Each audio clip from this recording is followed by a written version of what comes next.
ಒಂದು ಕಾಡಿನಲ್ಲಿ ಚಿಕ್ಕ ಹಕ್ಕಿ ಮಿನ್ನು ವಾಸಿಸುತ್ತಿತ್ತು. ಮಿನ್ನು ಯಾವಾಗಲೂ ತುಂಬ ಮೃದುವಾಗಿ ಹಾಡುತ್ತಿರುತ್ತಿತ್ತು. ಆದರೆ ಮಿನ್ನುವಿಗೆ ಒಂದು ಕೆಟ್ಟ ಅಭ್ಯಾಸ ಇತ್ತು. ಅದು ಯಾವ ಕೆಲಸವನ್ನೂ ಪೂರ್ತಿಯಾಗಿ ಮಾಡುತ್ತಾ ಇರಲಿಲ್ಲ. ಒಂದು ದಿನ ಮಿನ್ನು ತನಗೋಸ್ಕರ ಗೂಡು ಕಟ್ಟಲು ನಿರ್ಧರಿಸಿತು.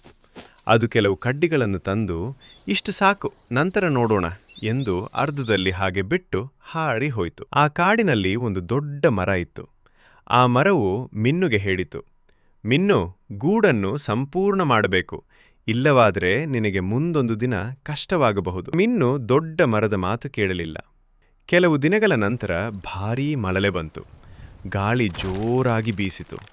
ಮಿನ್ನುವಿನ ಅರ್ಧ ಗೂಡು ನಾಶವಾಯಿತು. ಮಿನ್ನು ತುಂಬ ಭಯಪಟ್ಟಿತು ಮತ್ತು ತೊಂದರೆ ಅನುಭವಿಸಿತು.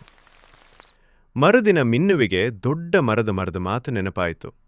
ಕೆಲವು ದಿನಗಳ ನಂತರ ಮಿನ್ನು ಕಷ್ಟಪಟ್ಟು ಹೊಸ ಗೂಡನ್ನು ಕಟ್ಟಿತು. ಈ ಬಾರಿ ಅದು ಗೂಡಿನ ನಿರ್ಮಾಣದ ಕೆಲಸವನ್ನು ಸಂಪೂರ್ಣವಾಗಿ ಮುಗಿಸಿತು. ಗೆಳೆಯರ ನೆನಪಿರಲಿ, ಯಾವ ಕೆಲಸವನ್ನು ಆದರೂ ಸಂಪೂರ್ಣವಾಗಿ ಮಾಡಿ ಅರ್ಧದಲ್ಲಿ ಬಿಡಬೇಡಿ.